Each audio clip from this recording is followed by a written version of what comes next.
Hook, she was 8 months pregnant, standing barefoot on her own front porch at midnight in December, 23 degrees outside.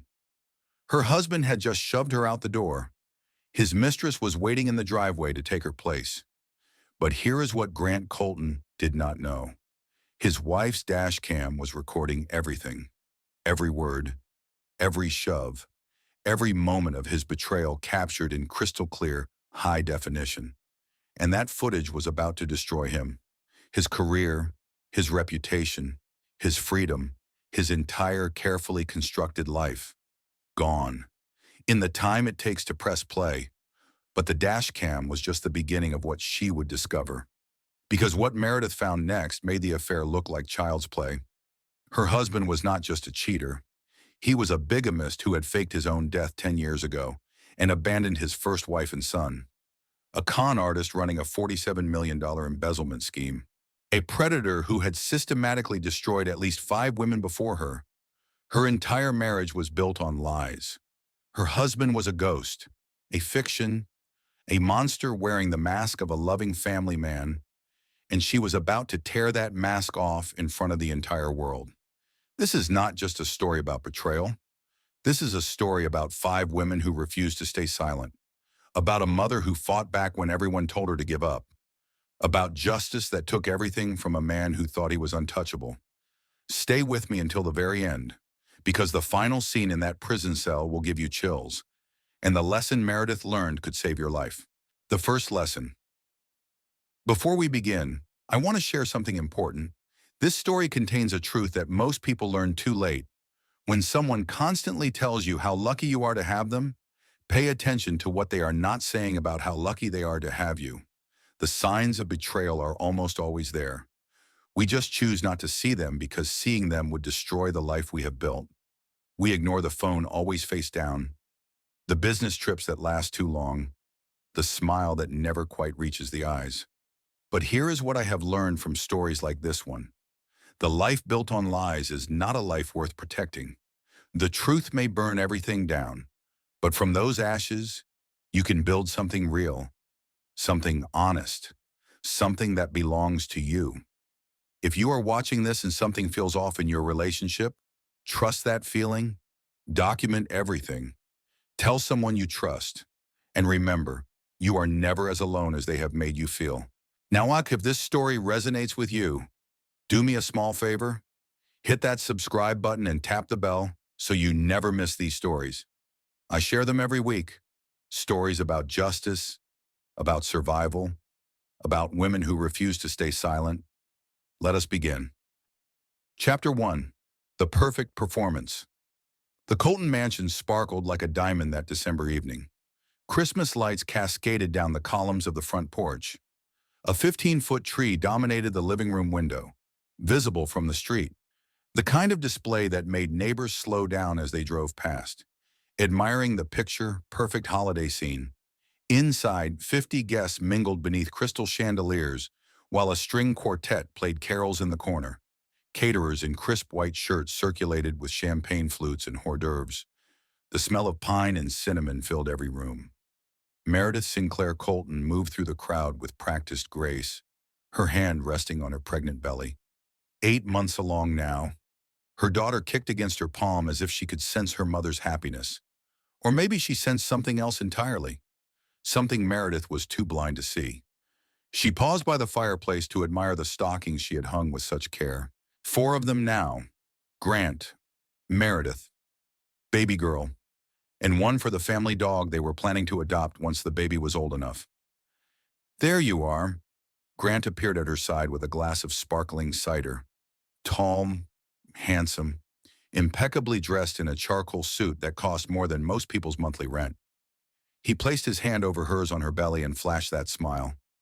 The one that had made her fall in love with him 4 years ago at a marketing conference in Chicago. How are my 2 favorite girls? He pressed a kiss to her forehead. Tired but happy. This party turned out beautifully. All because of you. He squeezed her hand. I could not have done any of this without you. Grant raised his voice above the music.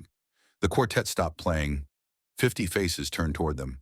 Ladies and gentlemen, If I could have your attention for just a moment. The room fell silent. Meredith felt herself blush as all eyes focused on them. I want to propose a toast. Grant raised his glass. To my beautiful wife, Meredith, and to our miracle baby girl, who will be arriving in just a few short weeks. The crowd made appreciative sounds. Several women pressed hands to their hearts. 4 years ago, I met this incredible woman at a conference in Chicago.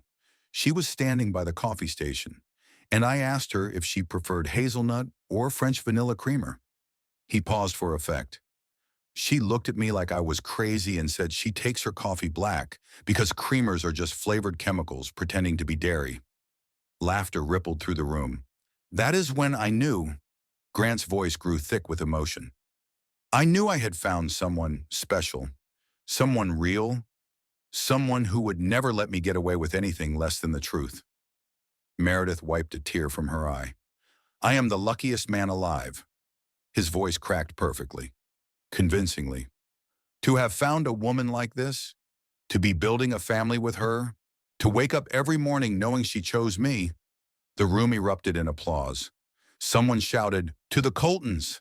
and everyone raised their glasses. Meredith leaned into her husband's embrace, overwhelmed with gratitude for the life they had built together. She did not notice that he checked his phone 3 times during the toast. She did not see the blonde woman in the camel coat who arrived late and stood in the doorway, making brief eye contact with her husband before slipping into the crowd. She did not catch the way her mother frowned from across the room, worry lines deepening around her eyes. But someone else noticed. Sloane Hartley had been Meredith's best friend since their freshman year at Georgetown. They had survived bad roommates, worse boyfriends, and the chaos of building careers in competitive fields. Sloane knew Meredith better than anyone, and she had never trusted Grant. She stood near the bar with her husband Marcus, a former Delta Force operative who now ran a private security consulting firm. At 42, Marcus Cole had the kind of quiet intensity that made people instinctively step out of his way. He noticed things other people missed. It was what had kept him alive through 3 combat deployments. I still do not trust him. Sloane's voice was barely audible, pitched for her husband's ears only. Marcus said nothing, but his eyes tracked Grant across the room, the way he glanced at his phone, the subtle tension in his shoulders that relaxed only when he looked toward the woman in the camel coat. Marcus filed the observations away. He had learned to trust his wife's instincts about people. They were rarely wrong. Later that evening, as the last guest departed and the catering staff packed up the rental dishes, Caroline Sinclair found her daughter in the kitchen. At 62, Caroline had silver hair and kind eyes that had seen too much in 30 years as an emergency room nurse. She had held hands with dying patients, delivered devastating news to families, watched people at their very best and very worst, and something about her son-in-law had never sat right with her. Beautiful party, sweetheart. She kissed Meredith's cheek. Thanks, Mom. I am exhausted, but it was worth it. Did you see Grant's toast? I had no idea he was planning something like that. It was very polished. Something in her mother's tone made Meredith pause. Is everything okay? You seemed distracted during the toast. Caroline hesitated. The words were right there. The questions she had wanted to ask for 4 years. Does he ever seem too perfect, too rehearsed, like he is performing a role rather than living a life? But Meredith looked so happy, so at peace, her hand resting on her belly, a soft smile on her face, completely certain of her perfect life. I am fine, just tired. Pregnancy memories. You know, remembering when I was carrying you. Meredith hugged her mother tight. I love you, Mom. I love you too, sweetheart. More than you will ever know. Caroline drove home that night with a knot in her stomach that would not untangle. She told herself she was being paranoid, that her instincts were wrong, that her daughter had found one of the good ones. She would spend the rest of her life wishing she had spoken up that night. 3 weeks passed. Christmas came and went. New Year's Eve was quiet, just the 2 of them by the fire. Grant's hand on her belly as they counted down to midnight. The nursery stood ready, painted soft yellow with white trim. A mobile of silver stars hung above the crib. playing Brahms' lullaby when you wound the key. The rocking chair in the corner was positioned perfectly to catch the morning light. Meredith spent hours in that room, imagining the life that would soon fill it.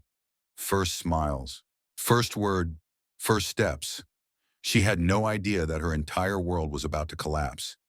Then came December 12th, the night everything shattered. Chapter 2. Midnight Shatter. Meredith woke at 11:47 to an empty bed. The sheets on Grant's side were cold. He had been gone for a while. The bathroom door was open, the light off. No sound of water running or movement anywhere nearby. She pulled herself up with effort. 8 months pregnant made every movement a negotiation with gravity. She found her slippers and shuffled toward the hallway. One hand on her belly, one hand on the wall for balance. The house was dark except for a light in the entryway. She heard movement, footsteps, the distinctive sound of a zipper closing. Grant stood by the front door in his business casual clothes, dark jeans, a button-down shirt, the kind of outfit he wore when he wanted to look put together but not formal. He was holding her suitcase, the blue one with the silver zipper, the one they had bought together for their honeymoon in Italy 4 years ago. She remembered standing in the luggage store, laughing about how they would fill it with souvenirs, how they would use it for every adventure they took together. Grant, her voice came out confused, sleepy. What are you doing? Is everything okay? He turned to face her, and in that moment, Meredith saw something she had never seen before in 4 years of marriage. His face was cold, hard, emptied of all the warmth and love she had believed was real. Like he was looking at a stranger he wanted gone. Like he was looking at garbage that needed to be disposed of before morning. We need to talk. His voice was flat, rehearsed. The voice of a man delivering lines he had practiced. This marriage was a mistake. I have been unhappy for years. I should have ended it long before now. Meredith felt the world tilt beneath her feet. She grabbed the wall for support. What, Grant? I do not understand. What are you talking about? We just celebrated New Year's together. You seem fine. You seemed happy. I am a good actor. He shrugged like it was nothing. Like 4 years of marriage could be dismissed with a shrug. Tessa is moving in tonight. I have made my choice. Your things are packed. He gestured toward the window, through the glass. Meredith could see headlights glowing in the driveway. A car was waiting, engine running, a patient predator. Beside her suitcase sat 3 black garbage bags, bulging with her belongings. Clothes she had chosen, books she loved, photographs of her family, all of it stuffed into trash bags like refuse being thrown out on collection day. Grant, I am 8 months pregnant. Meredith heard the desperation in her own voice and hated the sound of it. It is the middle of December. It is almost midnight. You cannot be serious about this. You have your car. You can go to your mother's house. He would not look at her now. He was straightening the bags by the door, arranging them neatly, like he was preparing for a presentation at work. I already called ahead. She knows you are coming. Can we please talk about this? Meredith took a step toward him. Her hand reached out instinctively. Whatever is wrong, we can work through it. We can go to counseling. We can figure this out together. That is what married people do. There is nothing to figure out. Grant finally met her eyes. What she saw there chilled her to the bone. Nothing. No love. No guilt. No conflict. No humanity. Just impatience. Annoyance. The look of a man whose schedule was being disrupted. I do not love you anymore. I am not sure I ever did. You were convenient. You said yes. That is the only reason we are here. The words hit her like physical blows, each one knocking the breath from her lungs. Our baby, she whispered. Think about our daughter. She is coming in 5 weeks. She needs her father. Something flickered across his face. Annoyance. Inconvenience. We will work out custody through lawyers. I will be a good father. I will show up for the important things. He moved toward the door. But I cannot stay in this marriage. I will not stay in this marriage. Not for a baby I never wanted. The last three words hung in the air like poison. A baby I never wanted. All those tears at the ultrasound. All those nights with his hand on her belly, talking to their daughter. All those plans for the nursery, the names, the future. Lies, all of it. Every moment. No. The word came from somewhere deep inside Meredith, a place she did not know existed, a well of strength buried beneath the shock and pain. No, I am not leaving my home in the middle of the night. We are going to sit down and talk about this like adults. You owe me that much after 4 years. Grant moved fast, faster than she expected, faster than any man should move toward his pregnant wife. He grabbed her wrist. His fingers dug into her skin hard enough to leave bruises. He twisted her arm behind her back. The pain shot up her shoulder like fire. Grant, Meredith gasped. You are hurting me. Stop. Please stop. Do not make this harder than it needs to be. His breath was hot against her ear. His voice was low, threatening, a voice she had never heard from him before.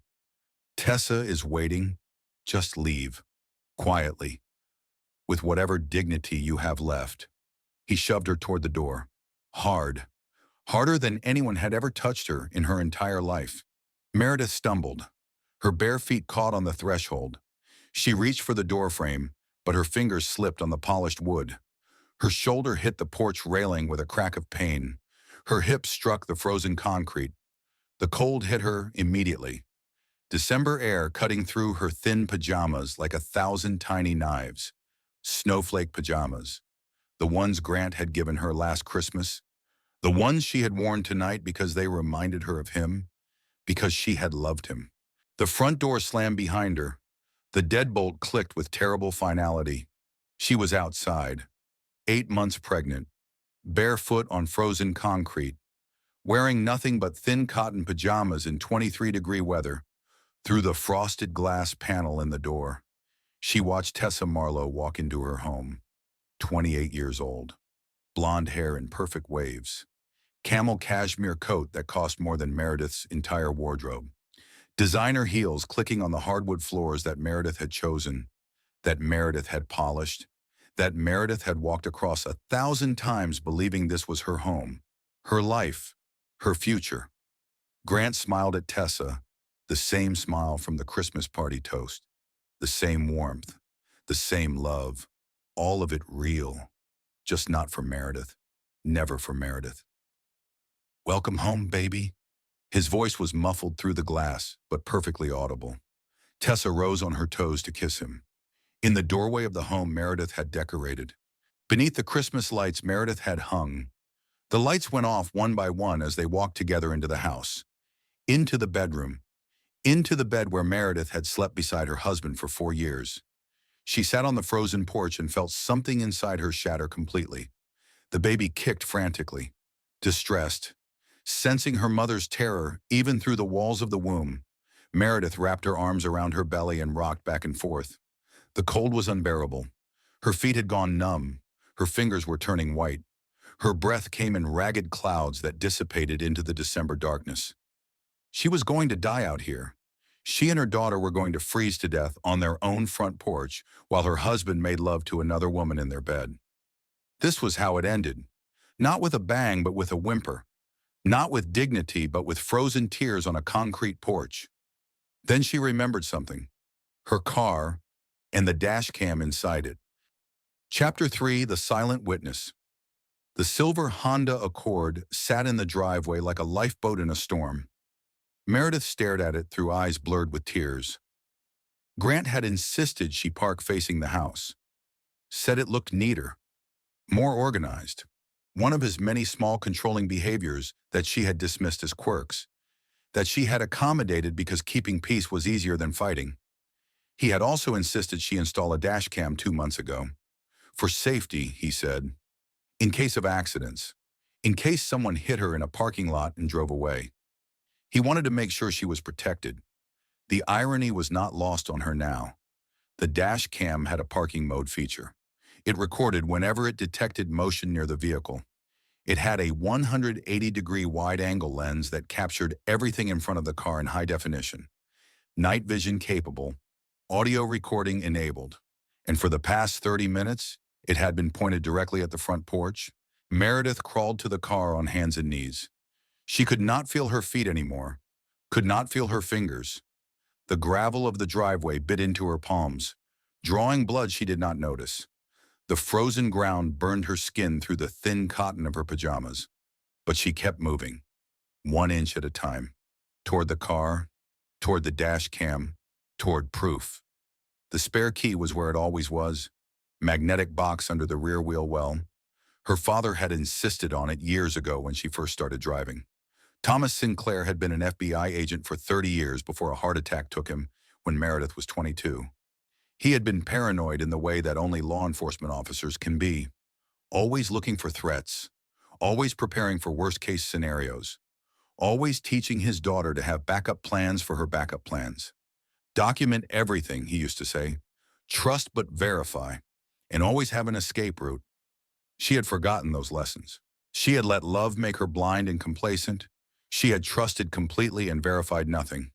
Never again. Meredith's frozen fingers fumbled with the magnetic box. It took 3 tries to get it open. The key slipped from her grip twice before she managed to hold it steady. She unlocked the car and collapsed into the driver's seat. The leather was freezing against her thin pajamas, but she did not care. She was inside, 4 walls around her, a roof over her head, safety. She turned the engine on with shaking hands, cranked the heat to maximum.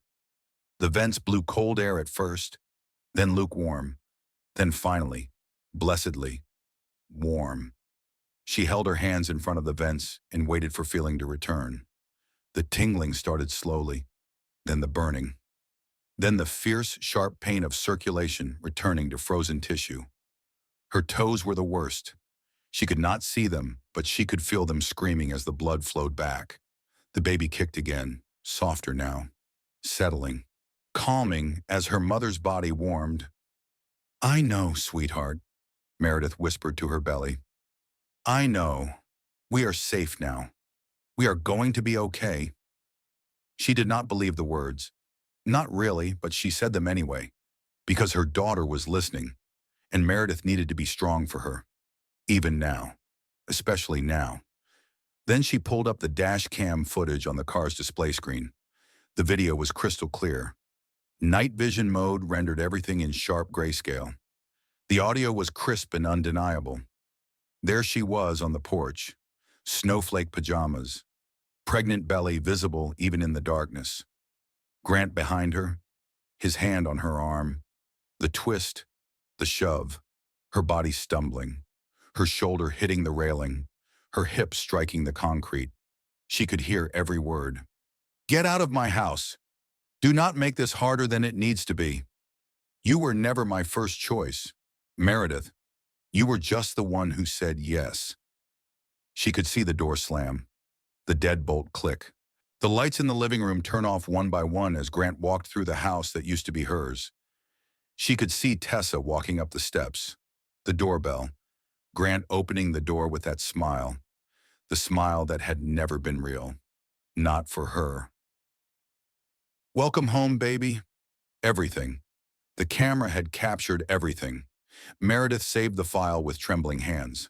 Cloud backup first, automatic upload to her personal storage account, then phone backup, downloaded directly to her device, then the original SD card, still recording, still capturing, still bearing witness.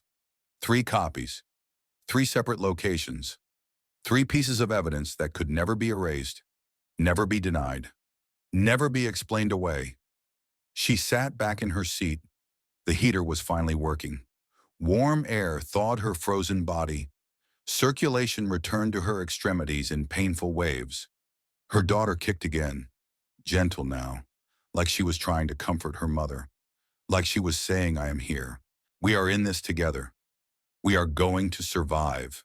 Meredith placed her hand on her belly. She felt the small foot pressing against her palm. Tiny, fierce, alive. Then she let herself cry. The sobs came from somewhere deep in her chest. Ugly sounds, animal sounds, the kind of crying that hurt, that made her ribs ache and her throat burn. That left her gasping for air between waves of grief. She cried for her marriage, for the 4 years she had invested in a man who could throw her away like garbage. She cried for her daughter, for the family her baby would never have, for the father who would never be what a father should be. She cried for herself, for the woman who had believed in love and trust and happily ever after, for the naive fool who had ignored every warning sign because seeing them would have meant losing everything. She cried until she had nothing left. Then she wiped her face with her sleeve. She looked at herself in the rearview mirror. Her eyes were swollen. Her nose was red. Her hair was tangled and wild. She looked like a woman who had just lost everything. But she was still here, still breathing, still fighting. She picked up her phone and called her mother. Caroline answered on the first ring. Her voice was alert, worried. She had not been sleeping. She had been waiting. Somehow, she had known. "Sweetheart," Caroline's voice cracked with fear. "Are you okay? Are you driving? Talk to me." "Mom." Meredith's voice was steadier than she expected. Flat, empty, hollowed out by grief. "He threw me out, physically. His mistress is moving in. I have nowhere to go." Silence on the other end of the line. Then a sound Meredith had never heard from her mother before. A low, dangerous growl. The sound of a mama bear discovering that someone had threatened her cub. "Drive safe, sweetheart." Caroline's voice was steel wrapped in velvet. "I am waiting on the porch. We are going to figure this out together." The line went dead. Meredith pulled out of the driveway at 12:47 in the morning. In her rearview mirror, she watched her house disappear into the darkness. The life she had built, the future she had planned, the dreams she had cherished, all of it fading away. All of it lies. But she had the footage. She had proof. She had 3 copies of evidence that showed exactly what her husband had done. Whatever came next, she would not face it without ammunition. Lesson 2. Here is something I want you to remember. Document everything. Screenshots, recordings, witnesses, dates and times and specific details. In a divorce, in a custody battle, in any legal proceeding, the person with evidence wins. The person with only feelings and memories and righteous anger loses. Your emotions are valid. Your pain is real. Your experience matters. But in a courtroom, none of that carries weight without proof. What matters is what you can show, what you can prove. What exists in black and white when he tries to paint you as crazy? If you are in a difficult situation right now, start documenting today. Save every text message. Screenshot every email. Note every suspicious behavior with dates and times. Back everything up to the cloud where it cannot be deleted or destroyed. You may never need it, but if you do, you will be grateful beyond measure that you have it. Chapter 4: The Discovery. Cascade, Caroline's kitchen smelled like cinnamon and sugar. She had been baking, stress baking, the same coping mechanism she had used when Meredith's father was diagnosed with heart disease. When the stock market crashed and their retirement savings evaporated, when the world stopped making sense and the only thing she could control was whether the cookies came out right, the counter was covered with cooling racks, snickerdoodles, chocolate chip, oatmeal raisin, enough cookies to feed an army. Meredith sat at the wooden table where she had eaten 1,000 childhood meals, where she had done homework and celebrated birthdays and learned to play cards with her father on rainy Sunday afternoons. Her hands wrapped around a mug of chamomile tea, her feet soaked in a basin of warm water. Her daughter kicked restlessly in her belly, still unsettled from the trauma of the night. "He called me 2 hours ago." Caroline sat across from her daughter. Her face was calm, but her eyes burned with barely contained fury, the kind of quiet rage that was more dangerous than screaming. "He said you were leaving him, that you had decided to end the marriage, that you were unstable and emotional, and he was worried about your mental health." Meredith laughed. The sound came out harsh and broken, like something dying. "He is already spinning the narrative, already making himself the victim. Show me the footage." Meredith handed over her phone. The cracked screen flickered, but the video played clearly. Caroline watched in complete silence. Her jaw tightened. Her hands gripped the phone so hard her knuckles went white. Her breathing became shallow, controlled. The breathing of someone fighting to maintain composure when every instinct screamed for violence. When the video ended, she set the phone on the table with exaggerated care, like she was afraid of what she might do if she moved too quickly. She was quiet for a long moment, the kind of silence that fills a room before a storm breaks. You saved copies, 3 backups, cloud, phone, and the original SD card. Good girl. Caroline reached across the table and took Meredith's hands. Her grip was warm and fierce and unshakable. We are going to destroy him. The words should have felt wrong, should have felt vengeful and petty and beneath them both. They did not. They felt like justice. They felt like a promise. They felt like exactly what Meredith needed to hear. Over the next 72 hours, the discoveries came one after another, each one worse than the last, each one revealing another layer of deception that Meredith had never suspected. First, the iPad. She had left it at her mother's house after Thanksgiving. Forgot to bring it home. One of those pregnancy brain moments that seemed insignificant at the time. She had meant to pick it up a dozen times, but something always came up. The iPad was still synced to the family iCloud account, the same account Grant used for his phone. Every text message, every photo, every piece of data backed up automatically to the shared cloud. 18 months of messages loaded onto the screen. Grant and Tessa, message after message, dating back to before Meredith even got pregnant, before they even started trying for a baby.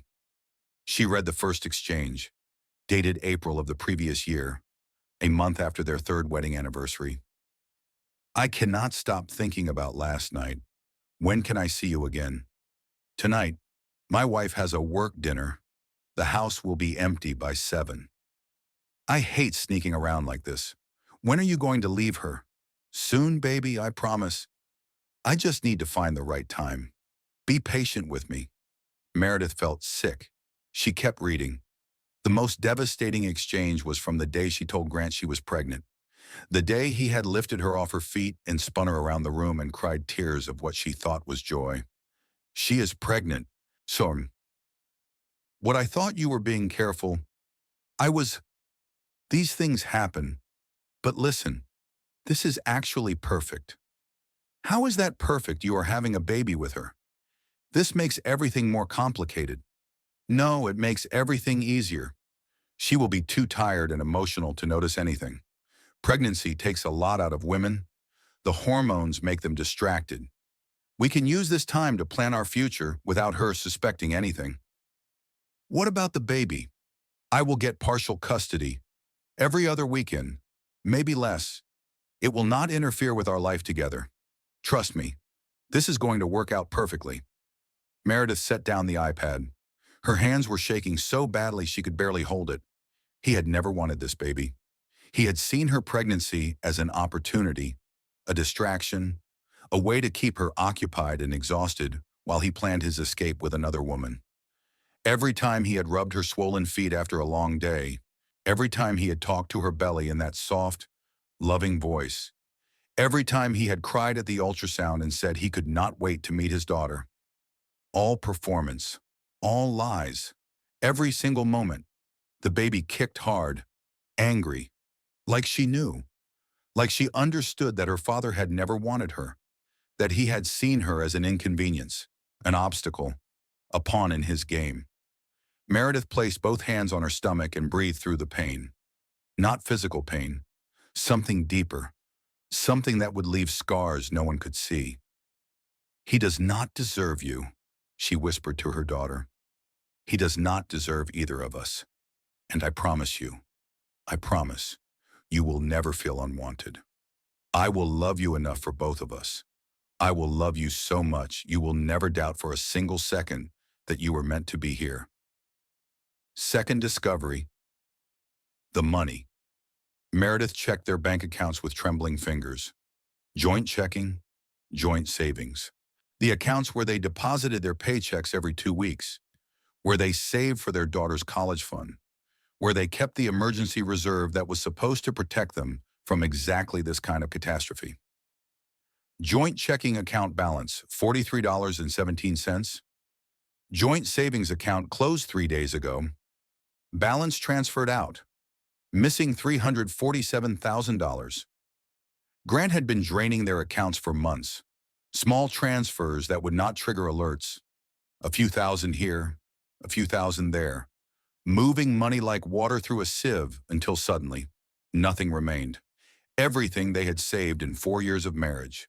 The down payment for a bigger house, the college fund, the emergency reserve, the security that was supposed to protect their family, gone. All of it gone. Third discovery, the pattern. Sloan arrived the next morning with coffee, bagels, and information. My cousin works in HR at Wexford Industries. Sloan's voice was tight with barely contained rage. She has been there for 8 years. She knows everything that happens in that company. And Grant has a reputation, a well-known reputation.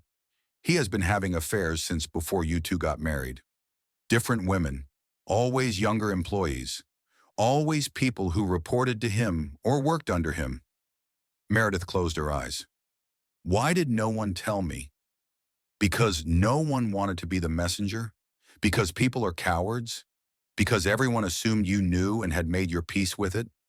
Because that is what people tell themselves when they do not want to get involved.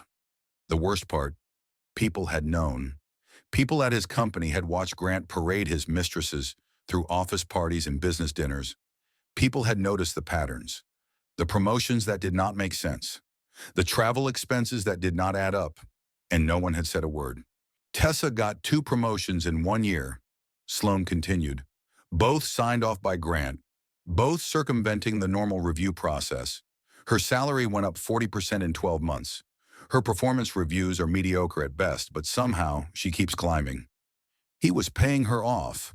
With the company's money, he was doing more than that. There are expense reports, hotels billed for client meetings that never happened, dinners at expensive restaurants charged to corporate accounts, weekend trips to resorts listed as team-building retreats when no team was ever invited. Meredith processed this information slowly. Grant was not just a cheater, he was a thief, using company resources to fund his affairs, building a secret life on stolen money. Then the contraction started. Sharp, intense. 5 weeks too early, coming in waves that stole her breath. Carolyn rushed her to the hospital. Doctors swarmed. Monitors beeped. Needles pierced her skin, delivering medications to stop the premature labor. For 3 terrifying hours, Meredith lay in a hospital bed not knowing if her daughter would survive. The stress had triggered early contractions. Her body was trying to expel the baby before she was ready, before she was strong enough to survive in the outside world. The doctors managed to stop the labor. The baby was stable, but Meredith was confined to strict bed rest for the remainder of her pregnancy. Any exertion, any stress, any upset could trigger another episode. She could not fight back, could not investigate, could not do anything except lie in a hospital bed and watch her husband destroy her reputation on every news channel in the city. Nathan Briggs called the next morning. He was the best divorce attorney in the state, a legend in family law circles. Sloan had found him through her network and begged him to take Meredith's case. I watched 30 seconds of that Dashcam footage. His voice was gruff but kind, worn by decades of seeing the worst of human behavior. That is assault. Clear as day. We can file criminal charges and destroy him in divorce court. He is done. Mrs. Sinclair. He just does not know it yet. Hope flickered in Meredith's chest for the first time since that December night. A small flame. Fragile. But there. That hope lasted exactly 4 hours. Grant's attorney released a statement to every media outlet in the city before Meredith could tell her story. Mrs. Sinclair has been suffering from severe prenatal psychosis. She became violent and paranoid during an episode on the night in question. My client attempted to help her when she accidentally fell on the porch steps. Any suggestion of assault is a deliberate mischaracterization of events. designed to damage my client's reputation during what should be a private family matter. We ask for privacy as the family seeks professional treatment for Mrs. Sinclair's condition. Arcana, Meredith watched the news from her hospital bed. Reporters called her troubled, unstable, dangerous. They used words like breakdown and episode and mental health crisis. Her own former co-workers were being interviewed on camera. She did seem different lately, distracted, emotional. I thought it was just the pregnancy, but maybe there was something more going on. Grant always seemed like such a devoted husband. I cannot imagine him hurting anyone. There must be more to this story. Grant himself appeared on the evening news, looking appropriately concerned, wearing a blue tie that projected trustworthiness, speaking in measured tones about his worry for his wife's well-being. I just want Meredith to get the help she needs. I am praying for her and for our unborn daughter. This is an incredibly difficult time for our family, and I ask that you respect our privacy as we work through this challenge together. He had stolen her story, her narrative, her chance to be believed. He had painted her as crazy before she could speak. And now anything she said would sound like the ravings of an unstable woman desperately trying to harm her devoted husband. Meredith stared at the ceiling of her hospital room. She was trapped, powerless, confined to bed rest while her husband burned down everything she had built. But she still had the footage. 3 copies, undeniable proof, and she had just learned that Grant Colton had underestimated her for the very last time. Chapter 5. The first wife, Marcus Cole, arrived at the hospital 5 days later. He carried a leather folder thick with documents and wore an expression that Meredith could not quite read. 15 years in Delta Force had taught him to control every micro-expression, every tell, every flicker of emotion that might give away what he was thinking. But something in that folder had rattled even him. "We need to talk." He sat in the chair beside her bed. The monitors beeped steadily. The IV dripped fluids into her arm. The baby kicked gently, calm now, unaware of what was coming. "My team has been investigating your husband's background. Standard procedure for cases like this: financial records, employment history, property ownership, criminal background. Did you find where he hid the money?" "We found that. Offshore accounts in the Cayman Islands.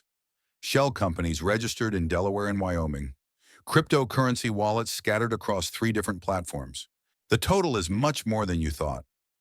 Marcus paused. $47 million. Meredith's heart stopped. "That is impossible. We did not have that kind of money. Not even close. He did not steal it from you. He embezzled it from Wexford Industries over the past 8 years, specifically from the CEO's personal charitable foundation, the one that builds schools in underprivileged communities, the one that provides textbooks and supplies to children who have nothing." The room seemed to shrink around her. Grant was not just a cheater. He was a thief, a criminal on a scale she could barely comprehend, stealing from children's education, from opportunities for the poor and desperate. "But that is not the main reason I am here." Marcus opened the folder. His movements were deliberate, careful, like he was handling explosives. "We found something else. Something I think you need to see."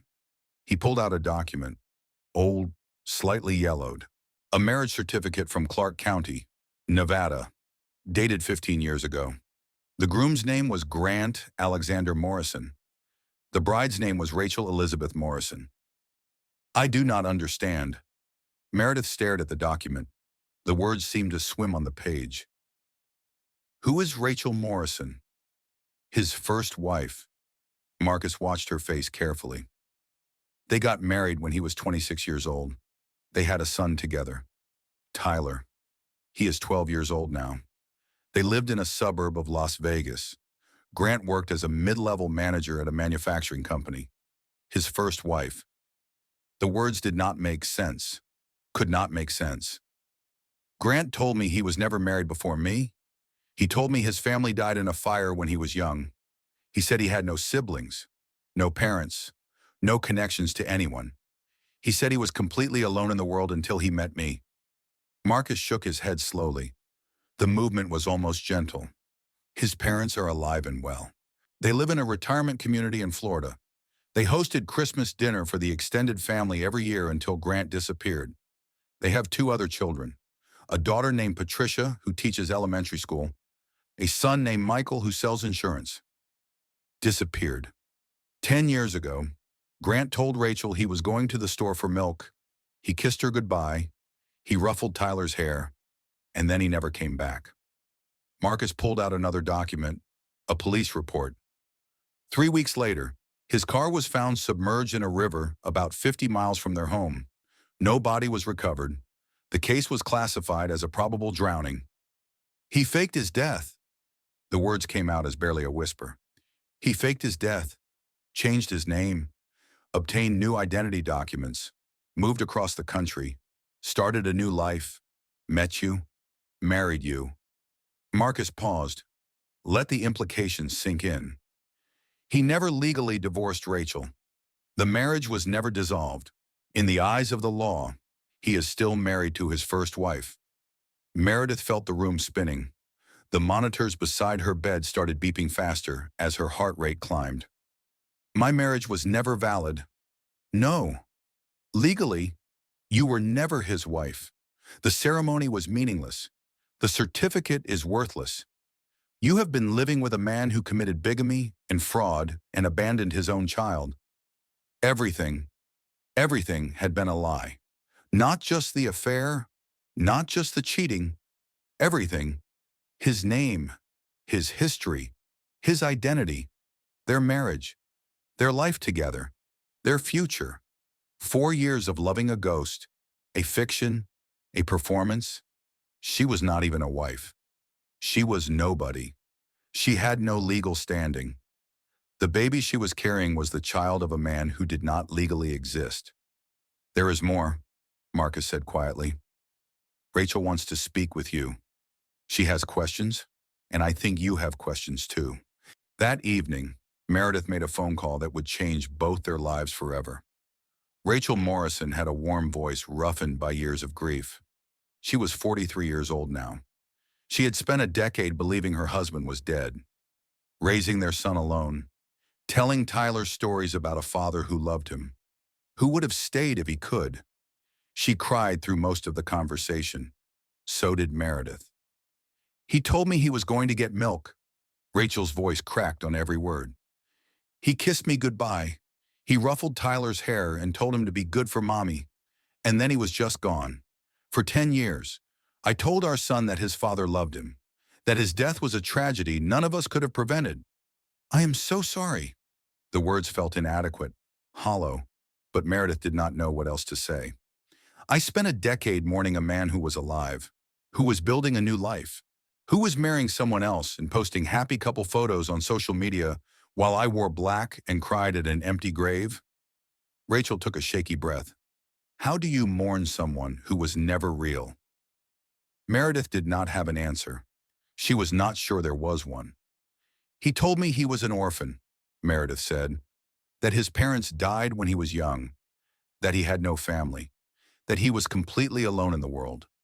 I felt sorry for him. I wanted to give him the love he never had. His parents are wonderful people, Rachel laughed bitterly. They still send Tyler birthday cards every year. They video call him on holidays. They have no idea what Grant did. They think he is dead too. They mourned their own son for a decade. 2 women on opposite ends of the country, both destroyed by the same man, both lied to in ways they were only beginning to understand. What do you want to happen now? Meredith asked. Rachel was quiet for a long moment. When she spoke again, her voice had changed, hardened, like steel being forged in fire. I want my son to know the truth, even if it hurts him. He deserves to understand who his father really was. Not the hero he mourned, but the coward who ran away. She paused. I want Grant to face real consequences. Not just divorce court, prison. I want him locked in a cell where he cannot hurt anyone else ever again. Another pause. And I want every woman he has ever manipulated to know they were not crazy. They were not paranoid. They were not imagining things. He is a predator, and predators need to be stopped. Her voice dropped to barely a whisper. I want him to burn. Chapter 6. The Money Trail. Paula Hendricks was not what Meredith expected. She was 62 years old, silver hair cut short and practical, reading glasses hanging from a chain around her neck, cardigan sweater in a sensible shade of beige. She looked like someone's grandmother, like she should be baking cookies, not tracking money through shell corporations and offshore accounts. But Paula Hendricks was the best forensic accountant in the country. She had followed money through Russian oligarchs and Colombian cartels. She had untangled fraud schemes that spanned continents. She had testified in cases that put corrupt politicians and corporate criminals behind bars for decades. Grant Colton's hiding spots made her laugh out loud. Amateur hour. She spread documents across the conference table in Nathan Briggs' office. Charts and graphs and account statements covered every inch of surface. He had $12 million in an account literally named G.Colton.Secret Money.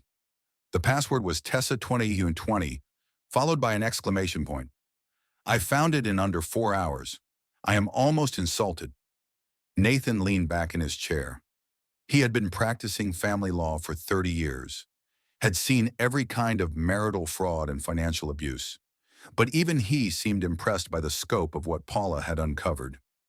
Walk us through what you found. All of it. 8 years of systematic embezzlement from Wexford Industries. Paula adjusted her glasses and picked up the first chart. He started small, a few thousand here and there. Expense reports inflated by 20 or 30%. The kind of thing that slips through normal auditing procedures. Then he got greedy, started creating fake vendor accounts, fake consulting contracts, fake reimbursement requests. The money flowed out of Wexford and into shell companies that existed only on paper. From there, it moved through a series of transfers designed to obscure its origin, then into offshore accounts in jurisdictions with strict banking secrecy laws. How much? Meredith asked. She was participating by phone from her hospital bed, speaker on, taking notes on everything. Total embezzled over 8 years, $47,300,000, give or take. Paula paused. But here is what makes this particularly ugly. He was not stealing from the general corporate accounts. He was stealing from Diane Wexford's personal charitable foundation. The foundation that builds schools, Nathan said quietly. The foundation that builds schools, provides textbooks, supplies scholarships, funds breakfast programs for children who would otherwise go to school hungry. Paula's voice hardened. He stole from the most vulnerable people imaginable, and he used that money to fund his affairs, his secret properties, his double life. Properties. Meredith's voice was sharp. Paula pulled out another document. A condo in Miami purchased 3 years ago. A cabin in Montana purchased 2 years ago. A beach house in Mexico purchased 18 months ago. All under shell company names. All purchased with embezzled funds. He was building a new life, Nathan said. Exit routes, escape hatches. Multiple escape hatches, Paula agreed. He could disappear to any of these locations at any time. New identity, new start, just like he did before. What about Tessa Marlowe? Meredith asked. Is she involved in the embezzlement? She helped him cook the books for at least 3 years. But that is not the most interesting part. Paula pulled out another stack of documents. We found records of payments to someone named Derek Marlowe, Tessa's brother, $2 million over 4 years, all from Grant's hidden accounts. Payments for what? Gambling debts. Derek Marlowe has a severe gambling addiction. He owed money to some very dangerous people. The kind of people who break kneecaps when you do not pay. Grant paid off those debts, saved Derek's life. Probably. Marcus spoke for the first time. He had been standing silently by the window, listening, watching. That is how he controlled her. He saved her brother. Then he used that leverage to make her complicit in everything. She could never leave, never expose him, never say no to anything he wanted. Blackmail, Nathan said. Effective blackmail. If Tessa ever tried to break free, Grant could send her brother back to the people he owed. People who would not be forgiving a second time. People who might do worse than break kneecaps. Meredith thought about Tessa walking into her house that December night. The confident stride, the perfect makeup, the triumphant smile. Had she been terrified underneath it all? Had she been a prisoner wearing a mask of victory, it did not matter. Understanding someone's motivations did not excuse their choices.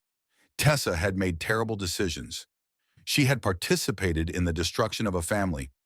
She had stepped over a pregnant woman on a frozen porch and felt nothing. Whatever fear or pressure she was under, she had still made those choices. "What happens now?" Meredith asked. Nathan stood and walked to the window. The city spread out below. Buildings and cars and people going about their lives, completely unaware of the drama unfolding in this conference room. "Now we coordinate with the FBI. Grant crossed state lines with his fraud. That makes it federal. Combined with the bigamy charges, the assault charges, and the embezzlement, we are looking at decades of potential prison time." And Diane Wexford, Nathan smiled. It was not a pleasant smile. She built that company from nothing. She started in her garage with $5,000 and a lot of determination. She has zero tolerance for anyone who damages her reputation or betrays her trust. He turned to face the speakerphone. When she finds out that her VP was stealing from her children's charity for 8 years, she is not just going to fire him. She is going to make sure he never works again. She is going to make him a pariah, a cautionary tale, a ghost story that executives tell each other in the dark. 2 weeks later, the dominoes began to fall. The Dashcam footage leaked. Meredith never found out who released it. A secretary with a conscience, a board member who believed in transparency, someone who thought the public deserved to know what kind of man had been representing one of the country's most respected corporations. 8 million views in the first 24 hours. The comments were brutal and endless. Monster, abuser, lock him up. How could anyone do this to his pregnant wife? I hope she takes him for everything. This is what corporate America protects. Public opinion shifted massively. Overnight, Grant went from concerned husband to viral villain. Wexford Industries terminated him within hours of the footage going viral.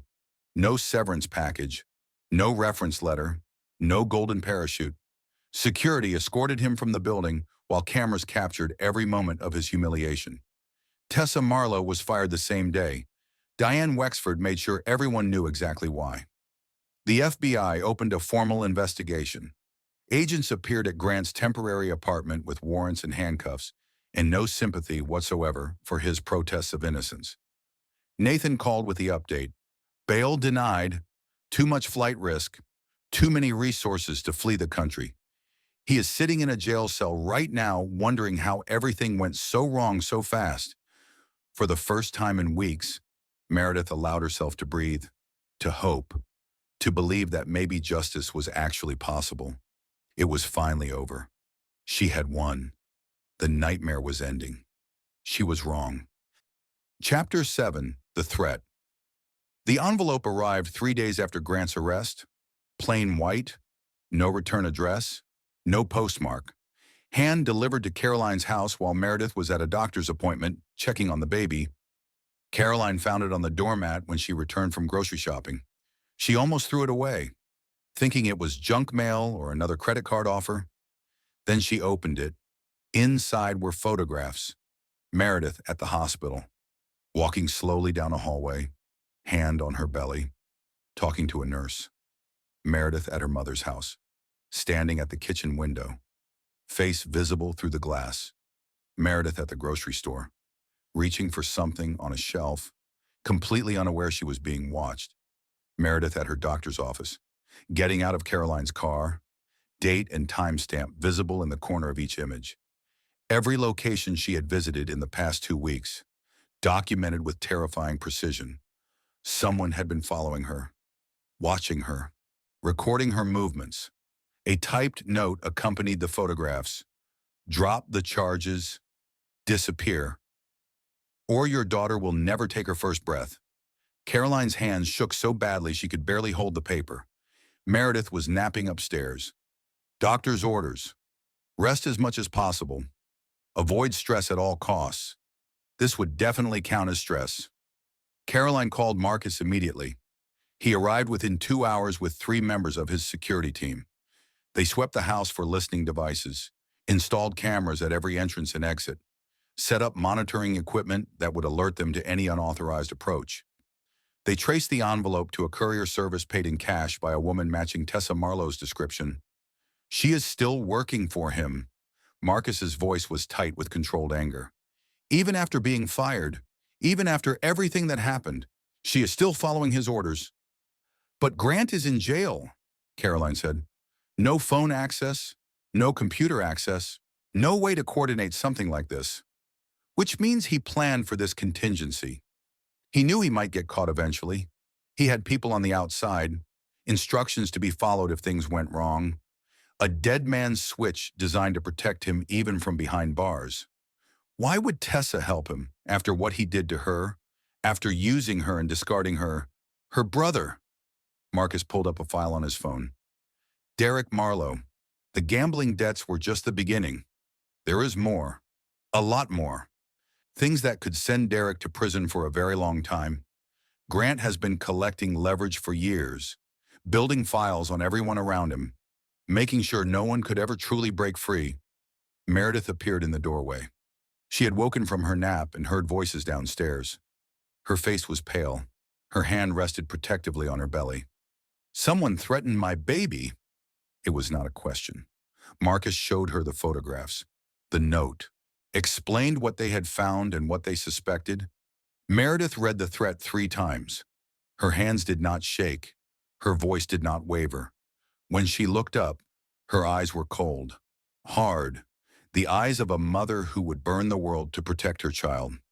Find her. Find Tessa. End this.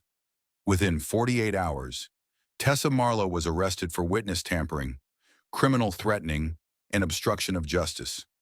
She broke completely in the interrogation room. He has been blackmailing me for years. Tears streamed down her face. Mascara ran in black rivers. The composed professional was gone, replaced by a terrified woman who had been in over her head for far too long. Not just my brother's debts, photos of me, videos, evidence of every crime I helped him commit, every account I helped him hide, every lie I told on his behalf. She wiped her eyes with shaking hands. He said if I ever betrayed him, he would destroy my brother. Send Derek to the people he used to owe. People who would not just want money this time, people who would want blood. The prosecutor listened to her confession without expression. And the threats against Mrs. Sinclair against her unborn child, Tessa's face crumbled completely. He left instructions, a letter to be opened if he was ever arrested, what to do, who to contact, what to say. She sobbed. I did not want to do it. I swear I did not want to do it. But I was so scared. I have been scared for 3 years. I do not remember what it feels like to not be afraid. The prosecutor offered her a deal. Reduced charges in exchange for full cooperation. Every hidden account, every shell company, every secret Grant had ever shared with her, everything. Tessa took the deal without hesitation. She had no choice. She was drowning and this was the only life raft in sight. But before she signed the papers, she made one request, a meeting with Meredith. They met in a small room at the prosecutor's office. 2 chairs, 1 table, a security guard outside the door. Tessa looked nothing like the woman who had walked into Meredith's home that December night. She had lost weight. Her hair was unwashed and pulled back in a messy ponytail. Dark circles ringed her eyes. Her designer clothes had been replaced by a county jail jumpsuit. The mask was completely gone. Underneath was just a frightened woman who had made terrible choices and was finally facing the consequences. I know you hate me. Her voice was barely audible. I would hate me too. Meredith said nothing. She waited. I watched you that night, on the porch, in the cold, barefoot in those snowflake pajamas. Tessa's voice cracked. I stepped over you like you were nothing, like you were an obstacle instead of a person. A pregnant woman crying on her own porch while I walked into your home like I owned it." She wiped her eyes with the back of her hand. "I told myself you deserved it, that you were standing in the way of true love, that Grant and I were meant to be together, and you were the one keeping us apart." A bitter laugh escaped her throat. "I was such a fool, such a complete and total fool. And now I know I was just another victim, another woman he manipulated, another fool who believed his lies because believing them was easier than facing the truth." She looked up at Meredith with raw, desperate eyes. "It does not excuse what I did. Nothing excuses what I did. But I wanted you to know that I finally see clearly, and I am sorry. Those words are not enough. They can never be enough. But they are all I have." Meredith sat in silence for a long moment. The anger was still there, burning, the betrayal, the humiliation, the memory of frozen concrete beneath her bare feet, and the sound of clicking heels walking past her into her own home. But underneath the anger, something she did not expect: pity. Tessa was not a villain. She was a cautionary tale. A woman who had been trapped by a predator and had made terrible choices trying to survive. "I do not forgive you." Meredith's voice was steady, calm, the voice of a woman who had learned to control her emotions even when they threatened to overwhelm her. "I may never forgive you for what you did that night, for what you helped him do to me and to every other woman he hurt." Tessa nodded, accepting, understanding. "But I understand now that he destroyed you too, in a different way. And if your testimony helps put him in prison for the rest of his miserable life, then something good comes from all of this pain." She stood to leave. "Meredith," Tessa's voice stopped her at the door. "There are others. Women he did this to before you, before me. He bragged about them sometimes. When he was feeling powerful, when he wanted to remind me that I was not special." Meredith turned back. "Find them," Tessa said. "Bring them together. If you face him with every woman he has ever hurt standing beside you, he will never be able to charm his way out, never be able to lie his way free." She reached into the folder her attorney had brought and pulled out a flash drive. "Everything, every account, every shell company, every bribe, every crime I know about. I have been documenting it all for 2 years, waiting for someone strong enough to actually use it." Meredith took the flash drive. It was small, light, but it felt like a weapon in her hand. "Why did you wait so long?" Tessa looked at her with eyes that had seen too much. "Because I was afraid, because I thought I was alone, because he made me believe no one would ever believe me over him." She paused. "But you fought back. You documented. You refused to disappear. Watching you gave me courage I did not know I had." Meredith walked out without another word. That night, she went into labor, 5 weeks early, stress-induced. The baby was coming whether anyone was ready or not. Chapter 8, Eleanor. The maternity ward was chaos. Doctors and nurses rushed around Meredith's bed. Monitors beeped urgent warnings. Orders were shouted back and forth in medical shorthand she could not follow. The contractions came in waves that stole her breath completely. 5 weeks early. Too early. Her daughter was not supposed to be here yet, was not ready yet, was not strong enough yet. Marcus arrived before the first hour was over. He locked down the ward with military precision. His team swept the floor for threats. They checked credentials, verified identities, made sure no one entered without proper authorization. "Nobody gets in without clearance." His voice left no room for argument. "Nobody. I do not care if it is the hospital administrator or the Pope himself." He stationed himself outside Meredith's door, arms crossed, face set in stone, a one-man wall between her and anyone who might wish her harm. Carolyn was in the room holding her daughter's hand. Sloane was there too, having dropped everything and driven through the night the moment she got the call. The labor was long and difficult, 18 hours of pain and fear and uncertainty. At 3:47 in the morning, Eleanor Grace Sinclair entered the world. 7 pounds even, 19 inches long, dark hair that would later lighten to warm brown. Her grandmother Eleanor's nose, her mother's determined chin. She screamed her arrival with a voice that seemed far too loud for such a small person, announcing herself to the world, demanding to be noticed, refusing to be ignored. Meredith held her daughter for the first time. Everything else fell away. The pain of the past months, the betrayal, the fear, the anger, the sleepless nights and tearful days, the weight of fighting a battle she never asked for against an enemy who had all the advantages. None of it mattered in this moment. None of it existed. There was only Eleanor. Only this small, perfect person who had somehow emerged from the wreckage of Meredith's life like a flower growing through concrete. "Hello, Eleanor," Meredith whispered through tears. "I have been waiting so long to meet you." The baby opened her eyes, dark blue, unfocused, but somehow finding her mother's face, somehow knowing her. Meredith counted her fingers.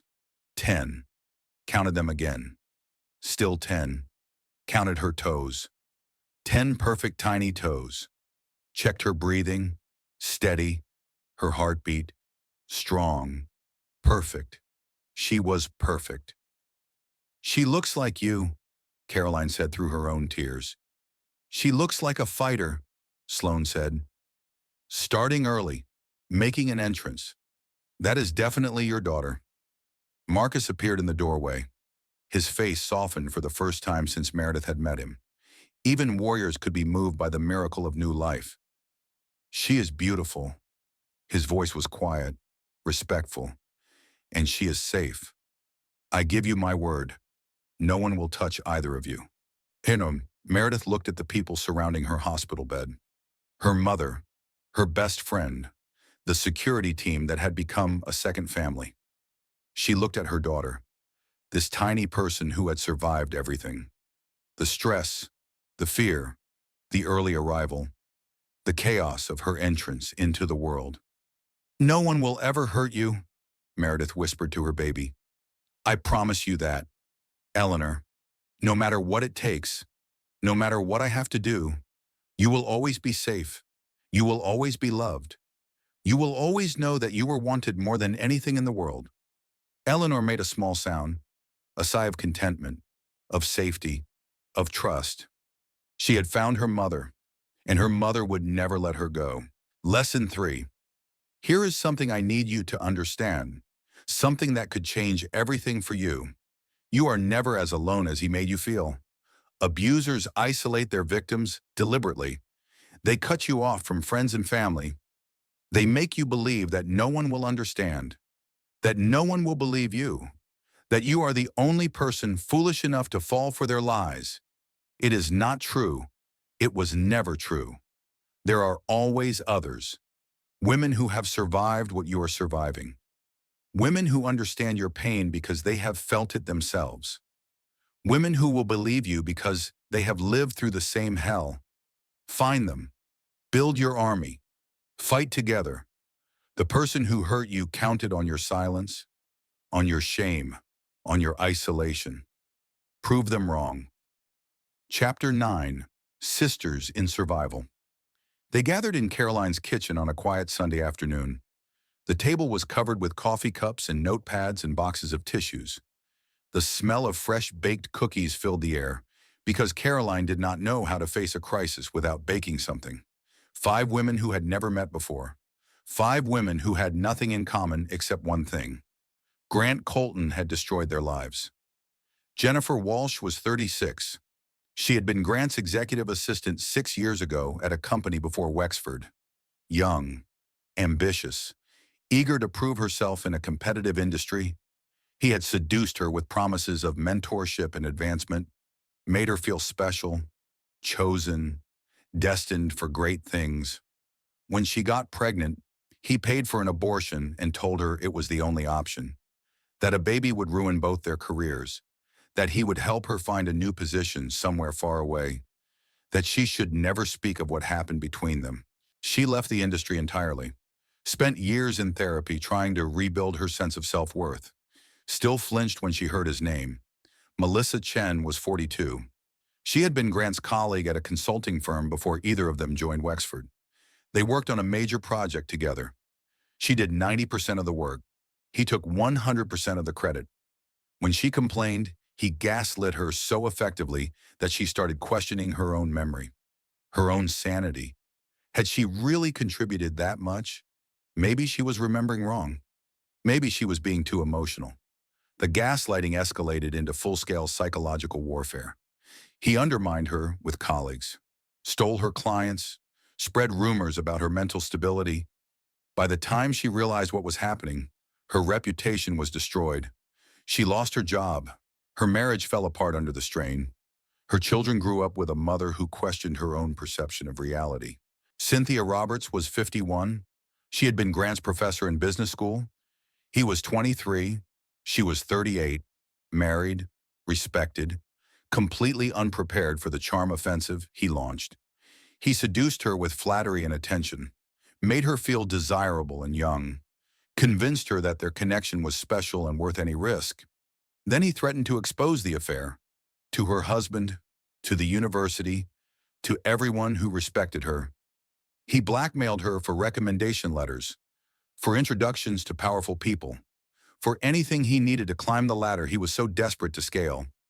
She spent 20 years living in fear, watching him rise higher and higher, knowing that at any moment he could destroy everything she had built.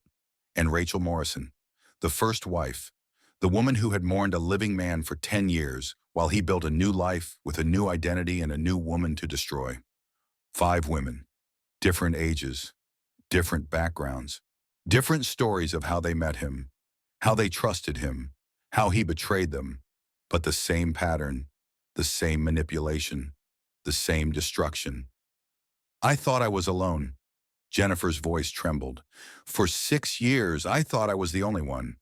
I thought there was something wrong with me specifically, something that made me a target, something that made me easy to use. That is exactly what he wanted you to think. Melissa reached across the table and took her hand. He is brilliant at isolation, at making each victim believe she is unique, special, the only one who could not resist his charm. Cynthia nodded slowly. He made me feel like I was in control, like I was the one making choices. It took years of therapy to understand that he engineered every situation, every emotion, every response. I was never in control. I was being played from the very beginning. Rachel had been silent until now. When she spoke, her voice carried the weight of a decade of grief. My son asks about his father. Every year on Grant's birthday, every Father's Day, every time he sees a movie where the dad comes home to his family. She wiped her eyes with a tissue. For 10 years, I told him that his father loved him, that his father would have stayed if he could, that his death was a tragedy none of us could have prevented. She looked around the table at the other women. How do I tell a 12-year-old boy that his father chose to leave, that he faked his death rather than face the responsibility of parenthood? How do I explain that the man he mourned is alive and well and destroying other families while Tyler cries himself to sleep on Father's Day? There was no easy answer. There never would be. But there was something they could do, something that would give meaning to all their pain. He thinks he is untouchable. Meredith's voice was stronger than she felt. Eleanor was sleeping in the next room. Her daughter gave her strength she did not know she possessed. He has gotten away with everything for 20 years. He thinks he can lie his way out of anything, charm anyone, manipulate any situation. She looked at each woman in turn. But he has never faced all of us together. Every woman he has ever hurt, every victim he created, every life he destroyed, standing in the same room, telling the same story, showing the same patterns. Jennifer nodded slowly, then Melissa, then Cynthia. Rachel was the last to respond. When she spoke, her voice was steel. My son deserves to know the truth. Every victim deserves to see justice. And Grant deserves to spend the rest of his miserable life in a prison cell, knowing that the women he destroyed are the ones who put him there. They spent the rest of the afternoon planning, sharing stories, finding the connections between their experiences. By the time the sun set, they were no longer strangers. They were allies, warriors, sisters in survival. Caroline brought out a tray of cookies, fresh from the oven, chocolate chip, Eleanor's namesake's recipe. "I call this the Destroying Terrible Men's Support Group," Caroline announced. "We meet weekly. Cookies are mandatory. Wine is optional but strongly encouraged." For the first time in months, Meredith laughed. A real laugh, full of life and hope. Across the room, through the window, a man in a pickup truck paused at the curb. James Mercer, the contractor who was renovating Meredith's new cottage. He had stopped by to drop off paint samples and hardware catalogs. He saw 5 women laughing together despite everything they had been through. He saw Caroline passing out cookies like a general distributing supplies. He saw Meredith holding her infant daughter. Her face lit up with something that looked like joy. He left the samples on the porch and drove away, not wanting to interrupt, but he would be back. Chapter 10. The Reckoning. The courtroom was standing room only, every seat filled with reporters, supporters, and strangers who had followed the case online. The dashcam footage had made Meredith famous in ways she never wanted, but that fame had brought allies, resources, and a platform that Grant could never control. He sat at the defense table looking nothing like the confident executive from that December party. His designer suit hung loose on a frame that had lost nearly 30 pounds. His hair had gone gray at the temples. His face was gaunt. His eyes were hollow. The mask had finally cracked. The charming facade had crumbled. What remained underneath was small and scared, and desperately grasping for control that had slipped away forever. 5 women testified over 3 days. Jennifer described the affair, the pregnancy, the abortion he pressured her into, the threats that ended her career and nearly ended her life. Melissa detailed the stolen ideas, the gaslighting, the systematic destruction of her reputation that cost her everything she had built. Cynthia explained the blackmail, the decades of fear, the professional reputation held hostage by a man half her age. Rachel told the story of a husband who went to buy milk and never came home, of a son who grew up without a father, of 10 years mourning a ghost who was very much alive. And Meredith, she testified last. She told the jury about the Christmas party, the perfect toast, the loving husband everyone admired. She told them about waking up at midnight to find her bags packed in garbage bags. She told them about the grab, the twist, the shove, the frozen porch, the locked door, the dashcam footage played on screens throughout the courtroom. The grab, the twist, the shove, her body falling, her shoulder hitting the railing, her hip striking concrete. "You were never my first choice, Meredith." "Welcome home, baby." Some jurors wept openly. Others stared at Grant with undisguised contempt. "Before he threw me out, my husband said 5 words I will never forget." Meredith's voice was steady, strong, the voice of a woman who had walked through fire and emerged tempered instead of broken. She looked directly at Grant. He could not meet her eyes, could not face the woman he had tried to destroy. "He said I was never his first choice." She paused, let the silence fill the courtroom. "For months, those words destroyed me. I believed him. I thought I was worthless, unlovable, that something was fundamentally wrong with me, that I deserved what happened because I was not good enough to be chosen." Another pause. The jury was completely still. "But here is what I know now. I was not his first choice because he does not know how to choose anything good. He chose lies over truth, greed over love, destruction over building something real." She turned to face the jury directly. "Being his first choice would have meant I was as broken as he is. So thank you, Grant. Thank you for not choosing me. It is the only honest thing you ever did." The defense attorney tried his best. He painted the 5 women as scorned lovers seeking revenge. He questioned the authenticity of the footage. He suggested that memories could be faulty and motivations could be impure. But 5 women telling the same story, 5 victims describing the same patterns, 5 lives destroyed by the same man in the same way over the span of 2 decades. No charm could overcome that. No manipulation could explain it away. Then Grant took the stand. His attorney had advised against it, strongly, but Grant believed he could still charm his way out. Believed that if he could just tell his side, the jury would understand. He was catastrophically wrong. Under cross-examination, the prosecutor dismantled every lie with surgical precision. "Mr. Colton, is Rachel Morrison your wife?" "That marriage was over years ago. We were separated. It was a formality." "Did you ever file for divorce from Rachel Morrison?"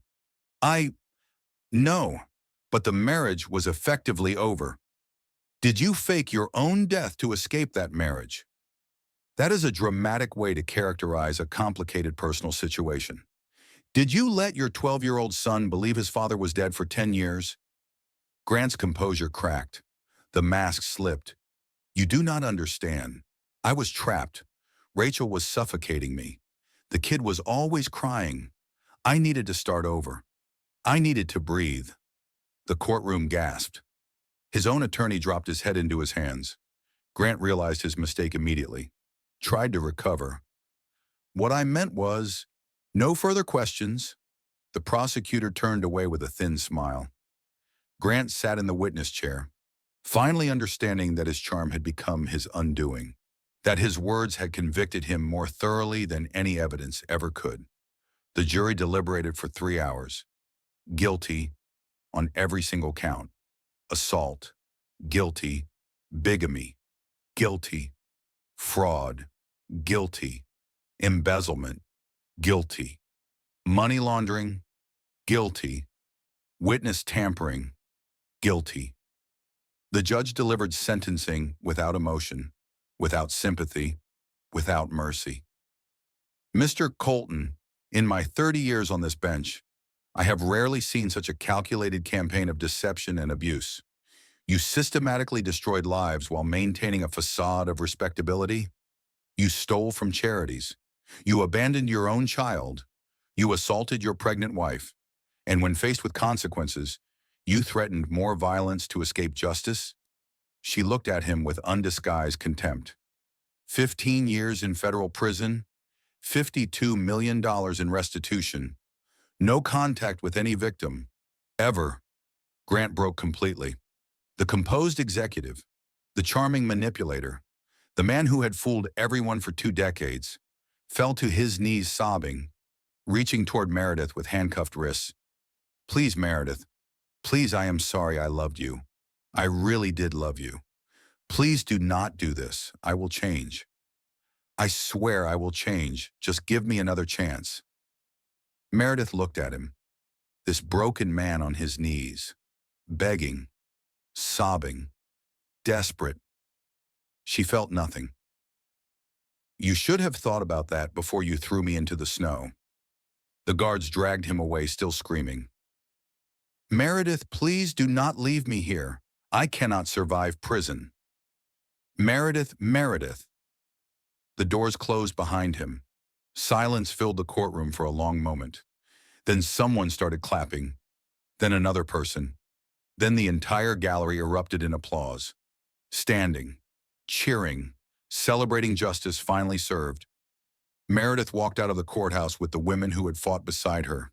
Jennifer, Melissa, Cynthia, Rachel, sisters in survival, victorious at last. Outside, reporters shouted questions, cameras flashed, supporters held signs with messages of encouragement and solidarity. But Meredith barely noticed any of it. She was looking at the sky, clear blue, endless, full of possibility. It was finally over. Chapter 11, The New Dawn. 1 year later, Eleanor Grace took her first steps on a Tuesday morning in March. Meredith was making coffee in the kitchen of her cottage when she heard Caroline gasp from the living room. She rushed in to find her daughter standing unsupported in the middle of the floor, wobbling but determined. Eleanor looked at her mother with those serious dark eyes, the same eyes she had looked at her with that first night in the hospital. Then she took one step, two steps, three. She fell on the fourth, landing softly on her bottom on the plush carpet, but she did not cry. She just looked up at Meredith as if to say, "I am working on it. Give me a minute," just like her mother. Falling down, getting back up, never giving in. The cottage was small but perfect.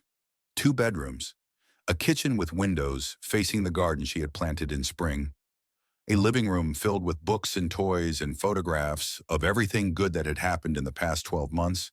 The walls told the story of a life rebuilt. Eleanor's first smile, her first tooth, her first giggle that had brought tears to Meredith's eyes, her first birthday party surrounded by women who had become family. The sisters in survival still met monthly. Their bond had only grown stronger with time. Jennifer had started a nonprofit organization helping women leave abusive relationships. She raised $3 million in her first year. She employed 12 people. She had helped over 200 women find safety and start again. Melissa had written a best-selling memoir about gaslighting and recovery. It had been translated into 14 languages. She spoke at conferences, appeared on talk shows, helped millions of people recognize the patterns of psychological abuse. Cynthia had become an advisor to universities across the country, helping them develop ethics policies and support systems for victims of predatory behavior. Rachel had finished writing her book about mourning the living. It was being adapted into a documentary. Tyler, now 13, had finally learned the truth about his father. It had been painful. It was still painful. But Rachel said knowing was better than wondering forever. Tessa sent Christmas cards every year. Simple notes. "Hope you and Eleanor are well." They would never be friends, but they had reached something like peace. Meredith's consulting firm had grown beyond anything she had imagined. She helped companies build ethical workplace policies, trained executives on appropriate conduct, created systems that protected employees from the abuse she had experienced. Diane Wexford had hired her personally to overhaul Wexford Industries' entire HR department. "You survived the worst my company ever produced," Diane had said at their first meeting. "Now help me make sure it never happens again." Grant was in federal prison in Colorado, minimum 12 years before parole eligibility.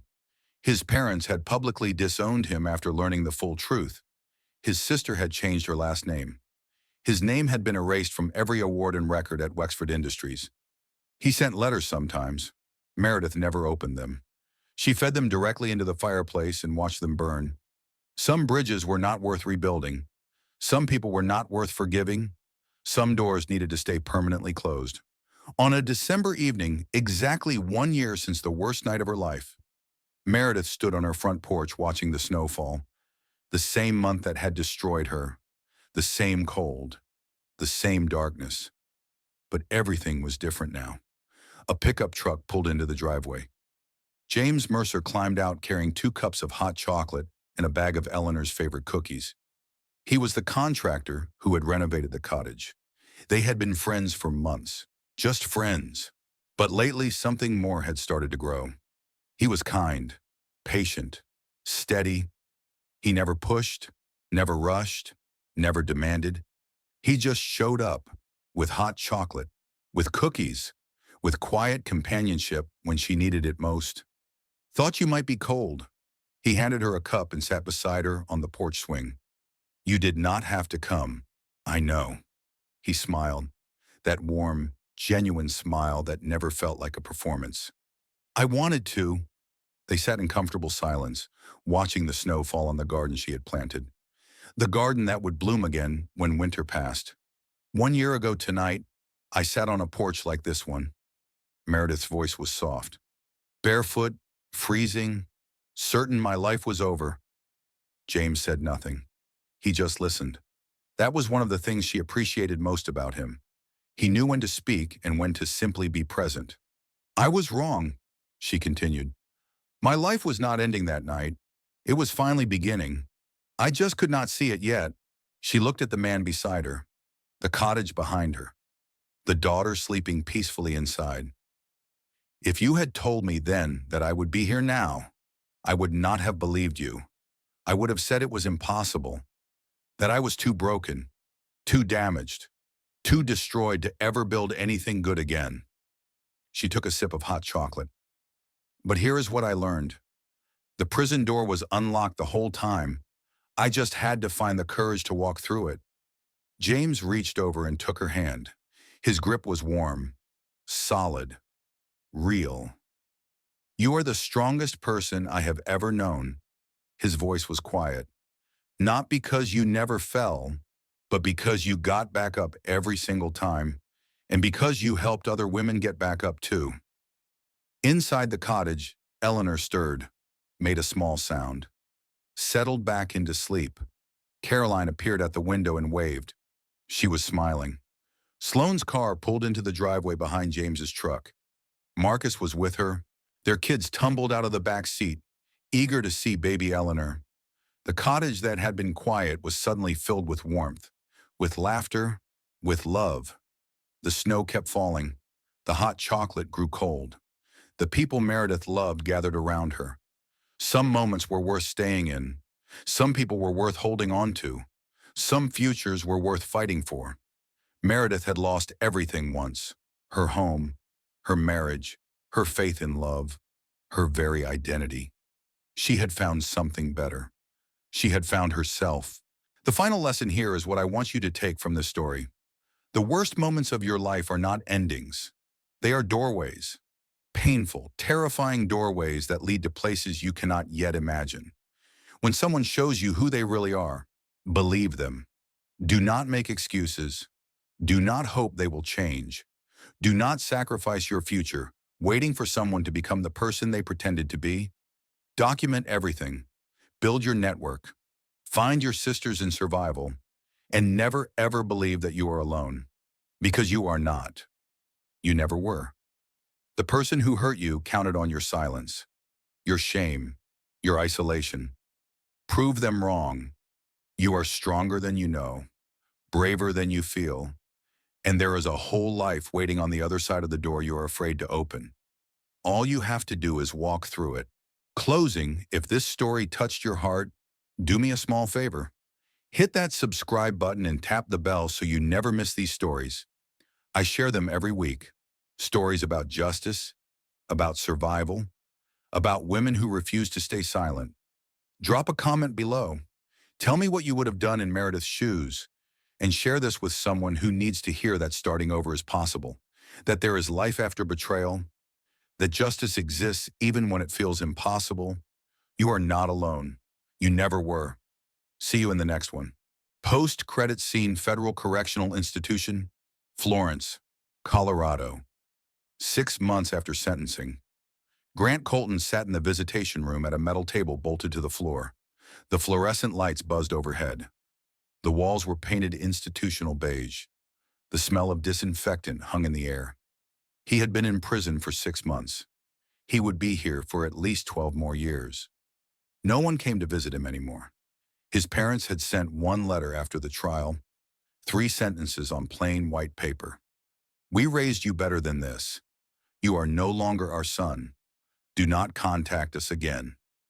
His sister Patricia had changed her phone number, blocked his emails, told mutual friends that her brother was dead to her. Tyler, his son, refused to read his letters. Rachel had told him the truth about everything: the fake death, the abandoned family, the other women, the crimes. Grant had written Tyler 12 letters, apologizing, explaining, begging for forgiveness.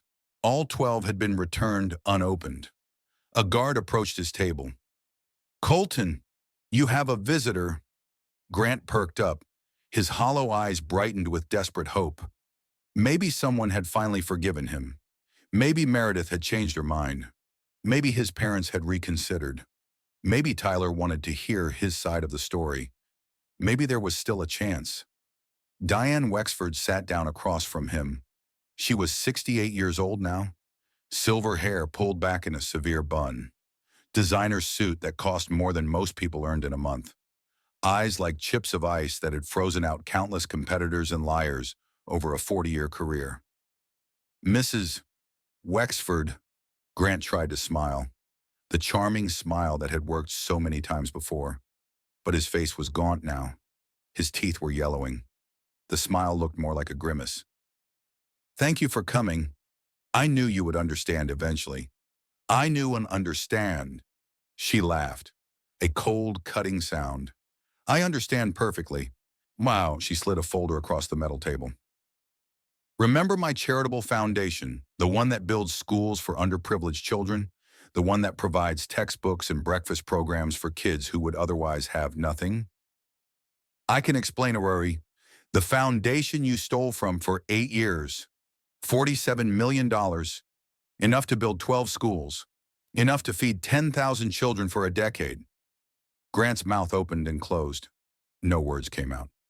One of those schools is in your hometown, Diane continued.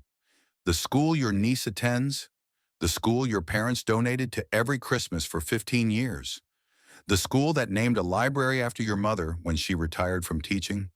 She smiled. It was not a pleasant smile. They just found out exactly where their donation money went, where all the donation money went, to your offshore accounts, to your secret properties, to your mistresses. Grant's face went white. I had lunch with your mother last week, Diane said. Lovely woman, completely devastated by what you did. To her, to your father, to the children who needed those schools. She leaned forward. She asked me to deliver a message. Grant's hands trembled on the table. She said to tell you that the son she raised died a long time ago. Whatever you are now, whatever you have become, she does not recognize it. She will not mourn you again. She will simply forget you ever existed. Grant's composure finally shattered completely. Tears streamed down his hollow cheeks. Please, Mrs. Wexford, I made mistakes. Terrible mistakes. But I can make it right. When I get out, when you get out, Diane stood, adjusted her coat. In 12 years, 15, if parole is denied, when you are in your mid-50s with no career, no family, no reputation, no money, no future. She picked up the folder she had brought. I came here to make sure you understand something. Grant, I came here to make sure you know exactly what is waiting for you. She paused at the doorway. By the time you leave this place, there will not be a single person left in the world who remembers your name with anything but disgust. You will not just be forgotten. You will be a cautionary tale, a punchline, a ghost story that lawyers tell young executives to keep them honest. Grant sobbed, broken, helpless. One more thing. Diane turned back. Meredith Sinclair just signed a 7-figure contract with my company. She is rebuilding the ethics program you made necessary. She is creating the safeguards that will make sure no one like you ever rises to power again. She smiled, a genuine smile this time. She asked me to tell you something. What? His voice was barely a whisper. She said thank you for throwing her out that night, for showing her who you really were, because everything good in her life started the moment she stopped being your wife. Diane walked out without looking back. The door closed behind her with a heavy metallic clang. Grant sat alone in the empty visitation room. The fluorescent lights buzzed overhead. The clock on the wall ticked slowly, each second an eternity. Outside, snow began to fall. He would be here for 12 more years, maybe longer. 12 years of knowing that the women he destroyed were thriving, that his family had erased him, that his name had become synonymous with failure and cruelty and betrayal. He had thought he was untouchable. He had thought he was smarter than everyone else. He had thought he would always win. He thought wrong. A guard appeared in the doorway. Time is up. Colton, back to your cell. Grant stood on shaking legs. He shuffled toward the door in his prison-issued shoes. The chain between his ankles clinked against the concrete floor. The walk back to his cell had never felt so long. In his 6x8 room, he sat on the thin mattress and stared at the concrete wall. No windows, no photographs, no future. Just 12 years of remembering every choice that led him here, every lie he told, every woman he destroyed, Every life he ruined for his own convenience. And the dash cam, the simple dashboard camera that caught everything, that exposed everything, that destroyed everything. He had bought that camera for her, installed it himself, thought it would keep her safe. It had kept her safe, just not in the way he intended. It had saved her from him. Grant lay down on his thin mattress and closed his eyes. The lights went out automatically at 10 p.m. The darkness was absolute. The silence was complete. Somewhere out there, his daughter was taking her first steps. His son was learning to live without a father. His parents were trying to forget he ever existed. And Meredith was building a life more beautiful than anything he could have given her. The dash cam caught everything. And in the end, that was exactly what she needed.